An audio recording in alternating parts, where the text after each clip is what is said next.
Hello दोस्तों, welcome back to my channel. इस video में हम कौन सा टॉपिक पढ़ने वाले हैं। इस वीडियो में हम क्लास 9th के हिस्ट्री का chapter 5 पेस्टोलिस्ट in the modern world chapter का एक टॉपिक है जिसका नाम है how did the पेस्टोलिस्ट corp with this changes. यही टॉपिक को आज हम पढ़ने वाले हैं।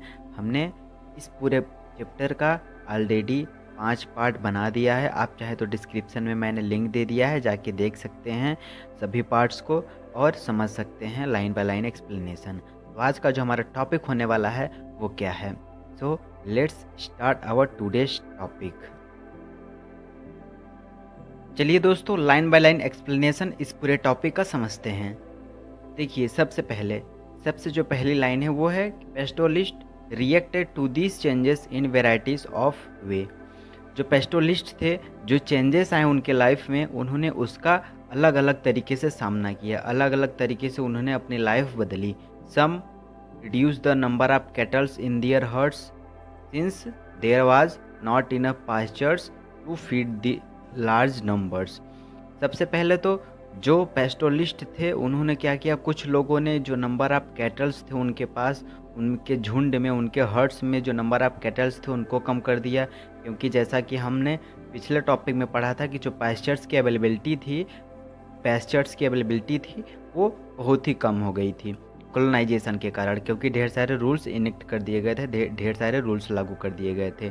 और तो इसीलिए क्या किया, कुछ लोगों ने अपना जो नंबर ऑफ कैटल्स था उसको कम कर दिया, जिसके कारण जो पास्चर हैं वो कम से कम में उनके लिए उपयोग में हो सके, कम से कम में उनका जीवन बीत सके। Other discovered new pastures when movement to old grazing grounds become difficult. और कुछ लोगों ने क्या किया, नए नए पास्चर लैंड्स की खोज में चल दिए। जैसा कि जो ओल्ड ग्रेजिंग ग्राउंड्स था वो वहाँ पर चढ़ना बहुत ही डिफ़िकल्ट हो गया था। जहाँ पर वो पहले चढ़ते थे, ग्रेजिंग करते थे, वहाँ पर उनके लिए बहुत ही डिफ़िकल्ट हो गया था ग्रेज करने के लिए अपने हर्ड्स को, अपने कैटल्स को। तो इसीलिए उन्होंने, कुछ लोगों ने नए नए जगह की खोज करने के लिए निकल दिए। And after 1947 the camels and the sheeps herding Raikas for instance could no longer move into Sindh and graze their camels to the bank of the Indus as they had done earlier. कहने का मतलब है कि 1947 के बाद जो कैमल्स होते थे और जो शिप्स होते थे, जो हर्डर्स चराते थे, यानी कि जो चरवाहे कैमल्स और शिप्स को चराते थे, रैकास वाले, हमने पढ़ा था एक टॉपिक में कि राजस्थान में रैकास नाम की कम्युनिटी रहती है पेस्टोलिस्ट की। तो वो लोग कैमल और शिप्स को चराते थे। तो फिर 1947 के बाद वो क्या करने लगे, 1947 के बाद जब इंडिया और पाकिस्तान का विभाजन हो गया, यानी कि इंडिया और पाकिस्तान अलग अलग हो गया, तो वो लोग सिंध पर पहले जाते थे, सिंध नदी के किनारे जाते थे और सिंध जगह पर जाते थे अपने कैटल्स को चराने के लिए। तब क्या हुआ, जब इंडिया और पाकिस्तान का विभाजन हो गया तो जो सिंध था वो पाकिस्तान में चला गया। और तो फिर क्या हुआ, जो पेस्टोलिस्ट थे अब वहाँ पर नहीं जा सकते थे, यानी कि graze their camels on the bank of the Indus, यानी कि इंडस नदी के किनारे जो अपने कैमल्स को चराते थे अब वो नहीं जा सकते जैसा कि वो पहले करते थे, as they had done earlier. And the new political boundaries between India and Pakistan stop their movement. क्योंकि इंडिया और पाकिस्तान के बीच जो नई पॉलिटिकल बाउंड्री बन गई थी, उसी के कारण वो लोग अब मूवमेंट नहीं कर सकते थे एक जगह से दूसरी जगह, यानी कि इंडिया से पाकिस्तान में नहीं जा सकते थे।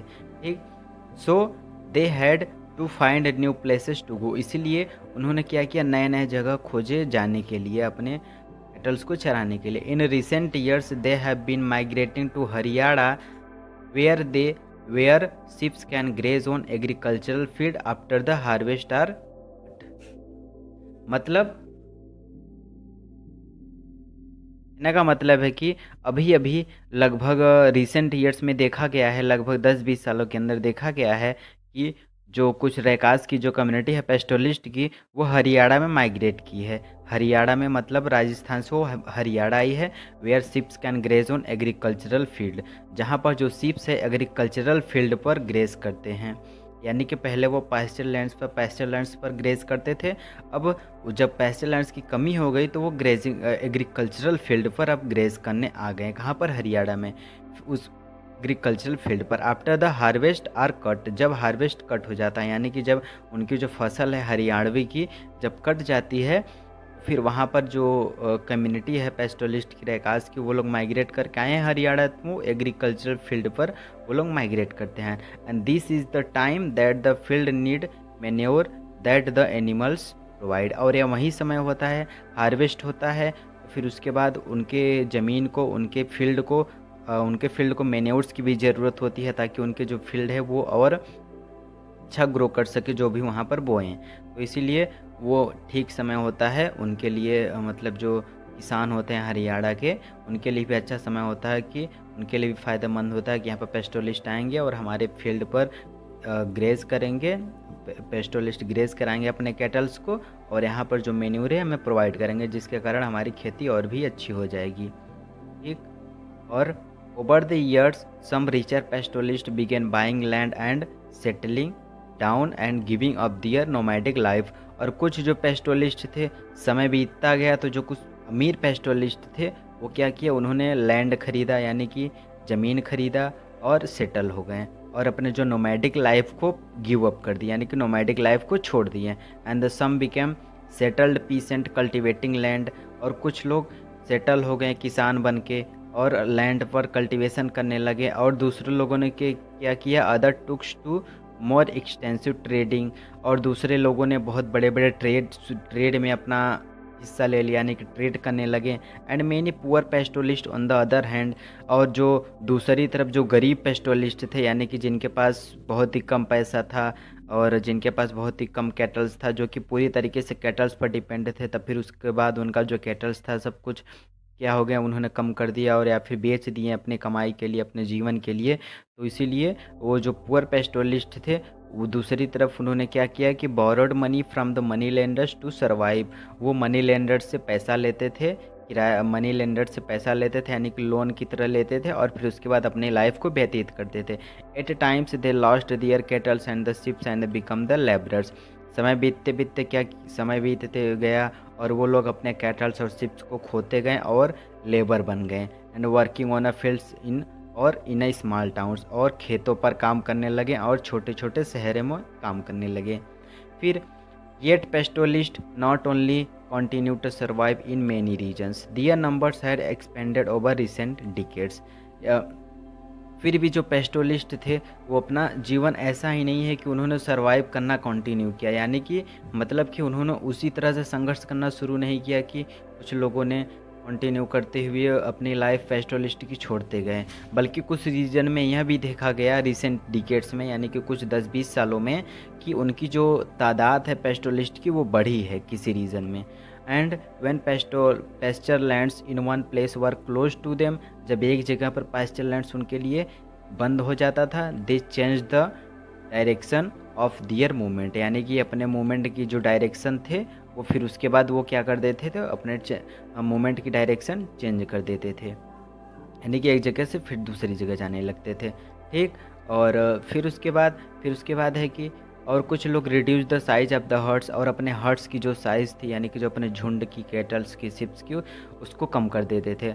और कुछ लोग combined pastoral activity with other forms of income and adapt to the changes in the modern world. और कुछ लोग क्या करते थे, कुछ लोग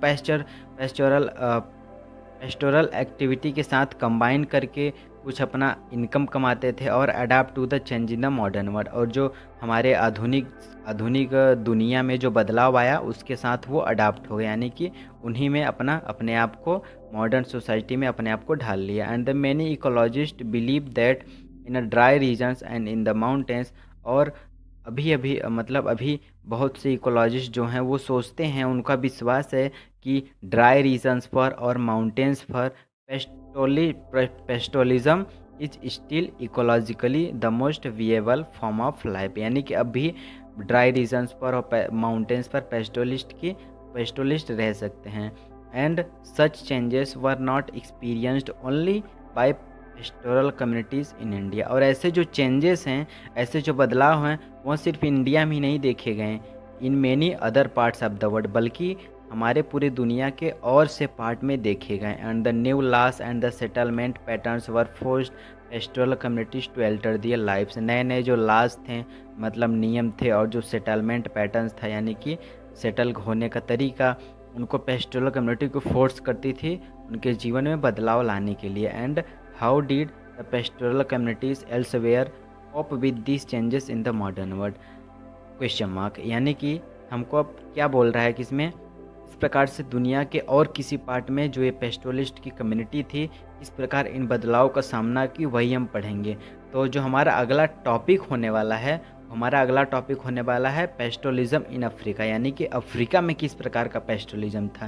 पहले अभी हमने पढ़ा था कि इंडिया में किस प्रकार पेस्टोलिज्म था, यानी कि किस प्रकार से पेस्टोरल की कम्युनिटी रहती थी, और कॉलोनाइजेशन के बाद कैसे उनकी कम्युनिटी हो गई, कैसे उन्होंने अपने जीवन को व्यतीत किया कॉलोनाइजेशन के बाद और उसके पहले।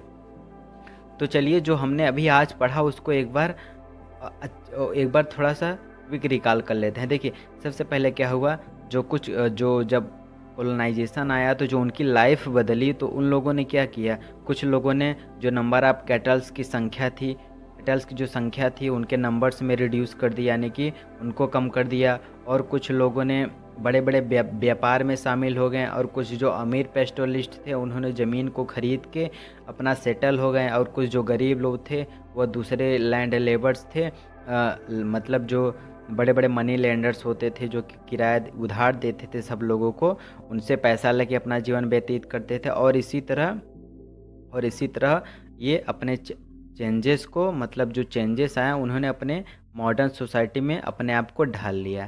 तो ये जो हमारा टॉपिक है यहीं तक है, और मुझे उम्मीद है आपको ये वीडियो पसंद आई होगी। अगर अच्छी लगी होगी वीडियो तो शेयर कीजिएगा। चलिए मिलते हैं नेक्स्ट टॉपिक में। Thank you.